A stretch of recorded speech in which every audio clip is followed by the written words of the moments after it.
다윗과 골리앗의 이야기는 웬만큼 교회 생활 하신 분들은 누구나 아는 이야기입니다. 10대의 작은 소년 다윗이 거대한 용사를 3m 가까이 되는 용사 골리앗을 물리친 이야기죠. 이 작은 소년이 거대한 용사를 물리치는 반전이 통쾌함의 핵심입니다. 이 이야기를 우리 삶에 적용할 때도 딱 그렇게 적용합니다. 연약한 우리들이라도 하나님이 사용하시면 세상을 이길 수 있습니다.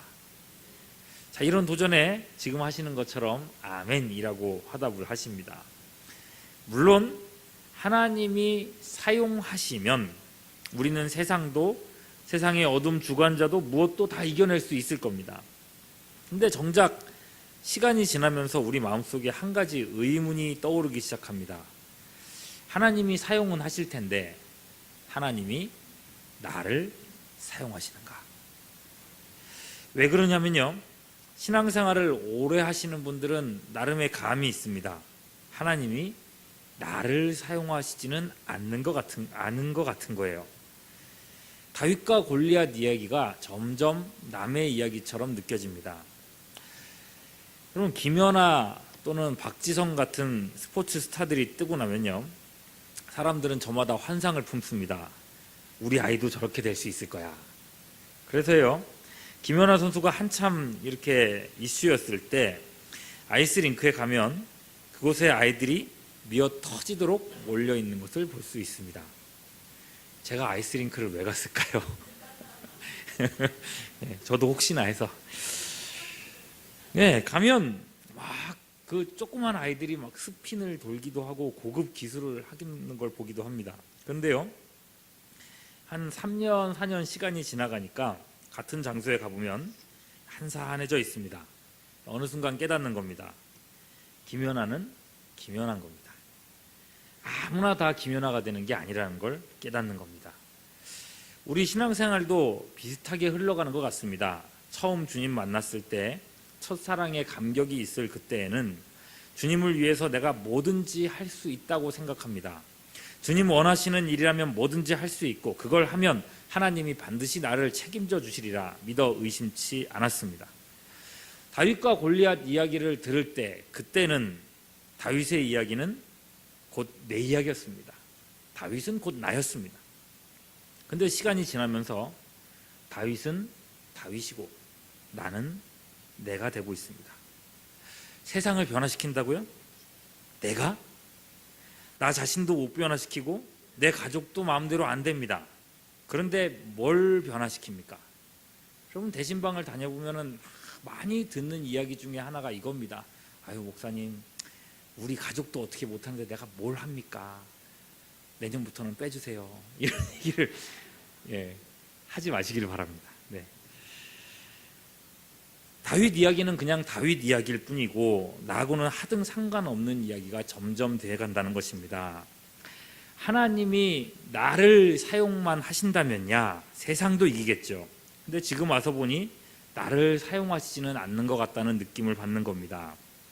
그래서 점점 타성에 젖은 신앙생활을 합니다. 열심도 헌신도 잃어버리고 신앙의 즐거움도 상실합니다. 그래서 세상 사람들하고 똑같은 고민을 하고 똑같은 염려를 하면서 살아가게 된다는 겁니다. 그럼 나이 든 사람들만 그런가? 아니에요. 요즘엔 젊은 사람들도 똑같은 고통을 겪고 있습니다. 다윗과 골리앗 이야기를 들으면요, 젊은 사람들은 아마 비현실적인 판타지 이야기처럼 느끼기 쉬울 겁니다. 오늘날 세상이 얼마나 경직되어 있는지 젊은 사람들도 잘 알고 있습니다. 다윗이 골리앗을 쓰러뜨리는 일은 이제는 없다고들 여기고 있다는 겁니다. 젊은 사람들의 사이에서 유행하는 말이 있습니다. 늘 열심히 일하고 가진 것에 감사하며 살아라. 그러면 죽을 때까지 가난하리라.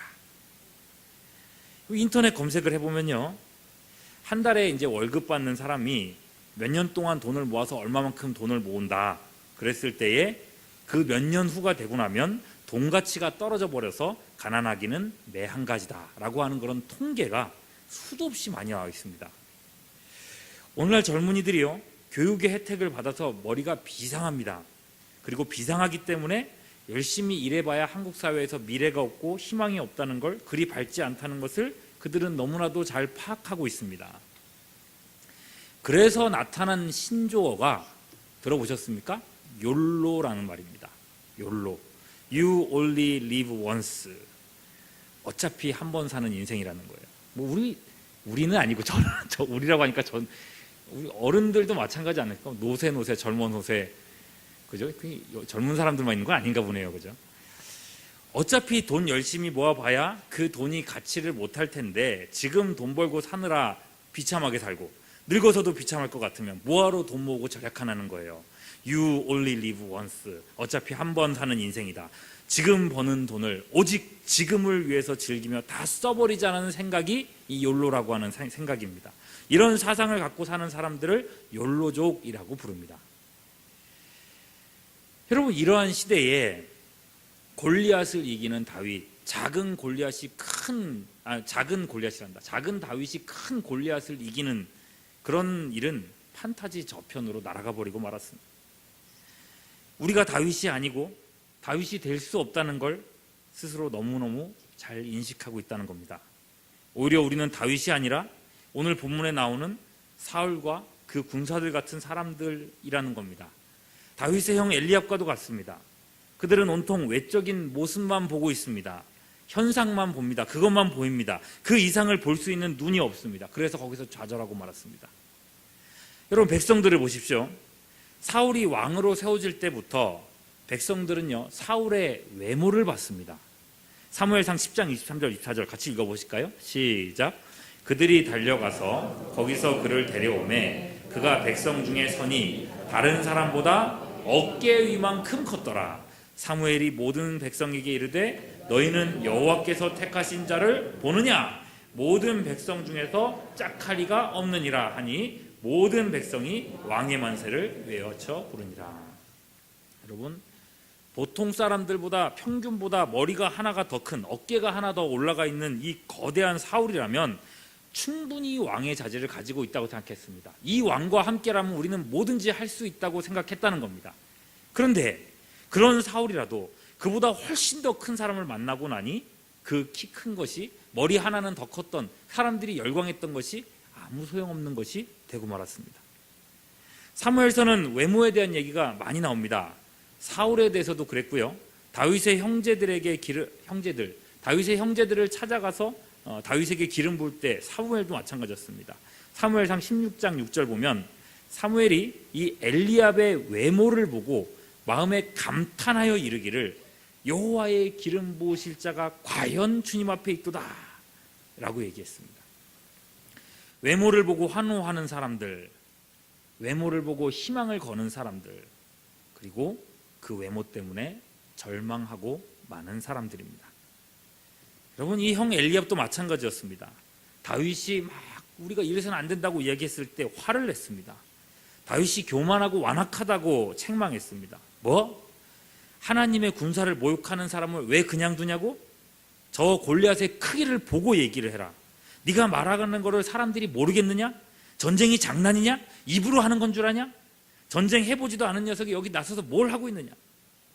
여러분, 형의 시각도 다른 사람들과 다르지 않았습니다. 지금 골리앗은 하나님을 비방하고 있는데 골리앗과 하나님이 아니라 골리앗과 작은 다윗을 비교하고 있다는 겁니다. 너 같은 작은 녀석이 뭘 하겠느냐? 네가 학위가 있냐? 네가 실적이 있냐? 네가 외모가 맞춰지냐? 네가 집안이 좋냐? 여러분, 이런 모습으로 계속해서 비교하고 있다는 거예요. 엘리압 자신도 사무엘이 감탄할 정도로 탁월한 외모를 지녔지만 골리앗 앞에서는 아무 소용이 없었습니다. 모든 사람들이 골리앗의 이 외적인 모습에 절망하고 있었습니다. 저런 사람은 이길 수 없다. 전쟁은 시작도 안 했지만 해보나 마나한 싸움이었습니다.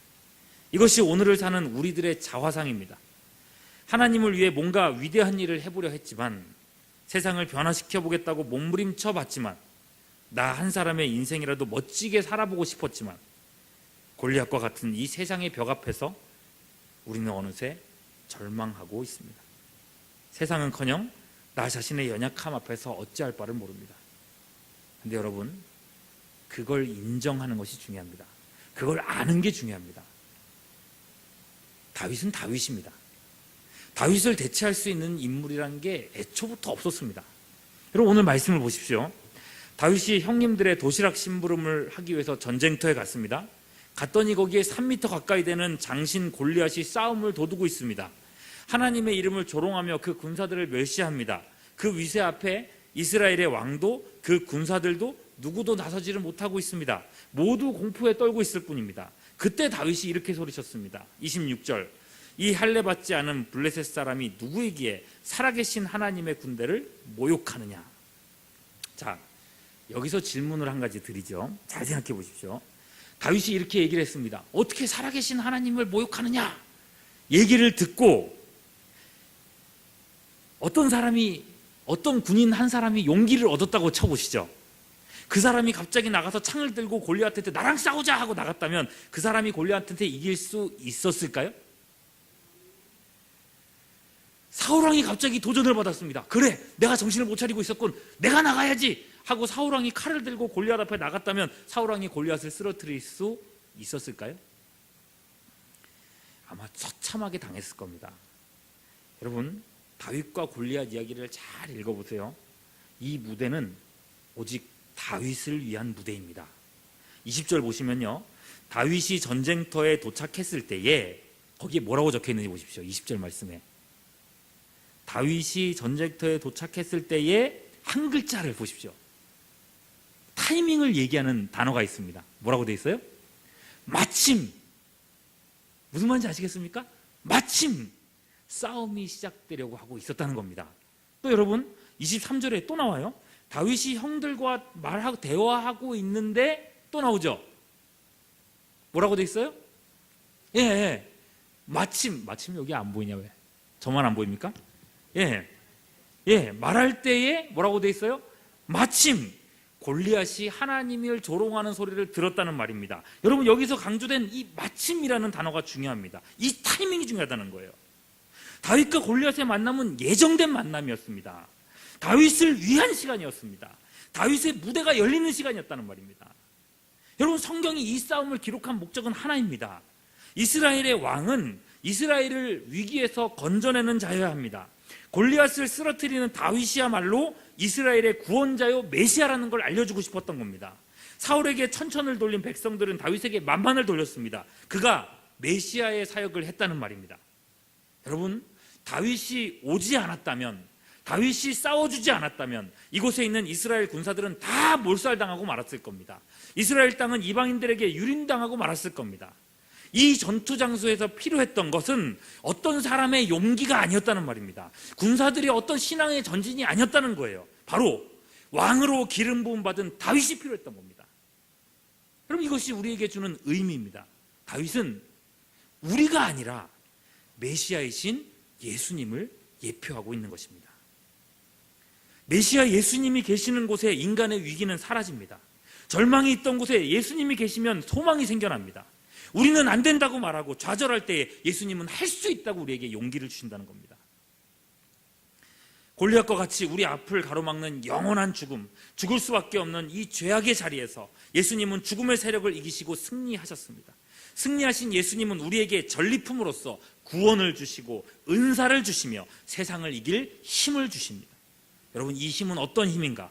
요한복음 14장 12절에서는 충격적인 말씀을 하십니다.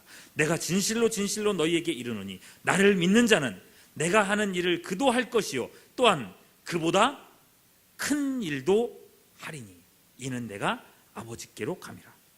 여러분, 우리가 감히 예수님보다 큰 일을 할 수 있다고요? 말도 안 되는 일인 것 같습니다. 그런데 다윗과 골리앗의 이야기는 바로 그것을 증명해 주고 있습니다. 여러분, 다윗이 골리앗을 쓰러뜨렸을 때에 수많은 군사들이 그 현장에 있었고 그걸 목격했습니다. 그걸 목격한 군사들, 두려움에 떨던 군사들이 변모되기 시작합니다. 다윗보다 심지어는 큰일을 행하는 사람들이 생겨나기 시작했습니다.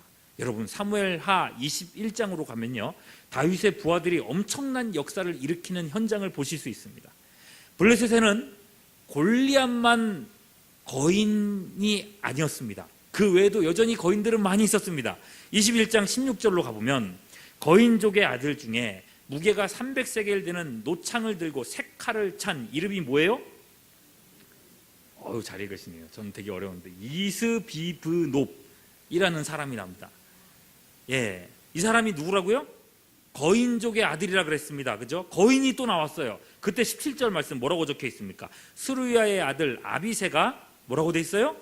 다윗을 도와 그 블레셋 사람을 쳐 죽였다 그랬습니다. 아하. 이전에는 꼼짝도 못했던 사람들이 이제는 다윗이 싸우려고 하니까 어떻게 했어요? 내가 돕겠습니다 하고 도와서 쓰러뜨렸다는 얘기가 나옵니다. 많이 성장했어요. 그죠? 그런데 18절 가보십시오. 다시 블레셋 사람들과 고에서 전쟁할 때 후사 사람 십북에는 거인족의 아들 중 삽을 쳐 죽였다라 그랬습니다. 여기엔 다윗이 있습니까? 없습니까? 다윗이 없습니다. 그죠? 다윗 없이 혼자서 이겼다는 겁니다. 그렇게 얘기하면 그래, 그래도 거인 중에서는 좀 작은 거인이니까 그럴 수도 있다, 또 그렇게 얘기하시는 분들이 꼭 있어요. 그래서 19절 보세요. 또 블레셋 사람과 곱에서 전쟁할 때에 베들레헴 사람 야레 오르김, 이름 참 어렵죠. 야레 오르김의 아들 엘하나는 누구요? 가드 골리앗의 아우 라흐미를 죽였는데, 골리앗의 아우예요. 그자의 창자루는 뭐 같았다고요? 배틀채 같았더라 그랬습니다. 여러분, 골리앗 이야기를 보시면 골리앗의 창자루도 배틀채 같았다 그랬습니다. 그러니 아마 골리앗만큼 큰 사람입니다. 그런데도 두려워하지 않고 다윗의 도움을 받지도 않고 싸워서 이겼다는 겁니다. 다윗만큼 할 수 있었다는 겁니다. 그러면 거기서 끝인가? 여러분, 심지어 20절 보십시오. 가드에서 전쟁할 때에 그곳에 키 큰 자 하나는, 잘 보세요, 손가락과 발가락이 각기 몇 개요? 6개. 6개씩 모두 24개가 있는데 그도 거인족의 소생이라 했습니다. 이 사람은 아마 태생적으로 너무 큰 사람이어서 손가락 발가락이 5개씩 있으면 뭔가 이렇게 안 맞을 정도로 너무너무 큰 사람이었던 거예요. 그만큼 큰 사람이라는 얘기를 하는 겁니다. 그 골리앗보다 더 큰 사람, 더 거대한 사람, 더 센 사람, 그 거인인데 21절 보세요. 다윗의 형 삼마의 아들 요나단이 어떻게 했다고요? 그를 죽이니라. 여러분, 다윗이 골리앗을 쓰러뜨리기 전까지는 아무런 힘도 쓸 수 없었던 사람들입니다. 그러나 다윗을 따르며 다윗을 바라보며 다윗과 함께 하면서 그들은 어느새 다윗처럼 거인을 물리치는 영적 거인으로 변모되어 있었다는 것입니다. 여러분, 세상의 거대한 흐름 앞에 우리의 눈은 현혹되기가 쉽습니다. 당장이라도 나라가 어떻게 될 것 같은 정치적인, 경제적인, 국제적인 위기가 끊임없이 있습니다. 빈부의 격차가 너무나도 커서 오늘날 젊은이들, 가난한 사람에겐 전혀 소망이 없는 것처럼 보이는 게 현실입니다. 교회가 아무리 나서서 외쳐도 세상은 눈 하나 깜짝이지 않고 동성애와 이슬람법 같은 악법을 통과시키려고 합니다. 교회마다 복음을 전한다고 수많은 방법들을 사용하지만 영적인 분위기는 점점 하향 곡선을 그리고만 있습니다. 내 몸 하나도 챙기기 점점 힘들어지는 시대, 뭘 해도 소용없을 것 같은 시대, 그게 우리가 사는 현실입니다. 이 현실의 세계에서 우리는 어쩌면 아무것도 아닌 무력한 존재처럼 보일지 모르겠습니다. 그런 우리에게 예수님은 말씀하십니다. 요한복음 16장 33절 같이 읽습니다. 시작. 이것을 너희에게 이르는 것은 너희로 내 안에서 평안을 누리게 하려 함이라. 세상에서는 너희가 환난을 당하나 담대하라. 내가 세상을 이겨노라. 내가 세상을 이겨노라. 다윗이 이스라엘 백성들 앞에서 골리앗을 이겼던 것처럼 주님은 세상을 이겨주셨습니다. 우리를 위하여서 세상을 이겨주셨습니다. 세상을 이기신 주님이 오늘도 우리와 함께 하십니다. 그리고 우리에게도 동일한 이김을 주십니다. 여러분, 우리는 분명 다윗이 아닙니다. 다윗을 우리라고 말할 수도 없습니다. 그러나 우리는 어쩌면 다윗보다 더 큰 일을 이룰 수 있는 사람들입니다. 마치 다윗의 용사들이 그랬던 것처럼 그렇습니다. 예수님이 하신 일보다 더 큰 일을 우리에게도 할 수 있다고 주님은 말씀하셨습니다. 왜 그렇습니까? 요한복음 14장 16절, 너희가 나보다 더 큰 일을 행하리라 라고 말씀하신 이후에 그 4절 바로 뒤에 뭐라고 말씀하시냐면, 예수께서 아버지께로 가면 무엇을 주시기 때문에, 누구를요? 요새 담임 목사님 강조하시지 않습니까? 보혜사 성령을 우리에게 주시기 때문입니다. 그 성령님은 영원토록 우리를 떠나가지 않으십니다. 여러분, 주 예수 안에서 여러분들은 뒤로 물러가 침륜에 빠질 사람들이 결코 아닙니다. 오히려 영혼을 구원하며 하늘의 별과 같이 빛날 믿음을 가진 영적 군사들입니다. 우리가 할 수 있는 일, 우리가 해야 할 일은 하나입니다. 십자가에서 승리하신 예수 그리스도를 오늘도 바라보십시오. 그리고 이 약속된 승리를 누리며 살아가는 우리 모두가 될 수 있기를 주님의 이름으로 축원합니다. 기도하시겠습니다. 우리의 앞서 싸우시는 주님을 바라봅니다. 그 승리의 십자가를 또한 바라봅니다. 세상을 이기신 주님, 주님의 승리를 바라보며 우리도 주님의 승리에 동참하게 하여 주시옵소서. 다윗을 바라보고 따르는 군사들이 그 거인들을 쓰러뜨렸던 것처럼, 다윗보다 큰 일들을 감당했던 것처럼 예수님을 바라보며 따랐던 사도들이 땅끝까지 복음을 전파했던 것처럼 우리에게 이김 주시는 주님만 바라보는 우리 모두가 되게 하여 주시옵소서. 오늘도 기도 가운데 성령으로 충만케 하사 이 은혜 주시기를 간구하옵고 우리 구주 예수 그리스도 이름으로 기도하옵나이다. 아멘. 함께 이 시간에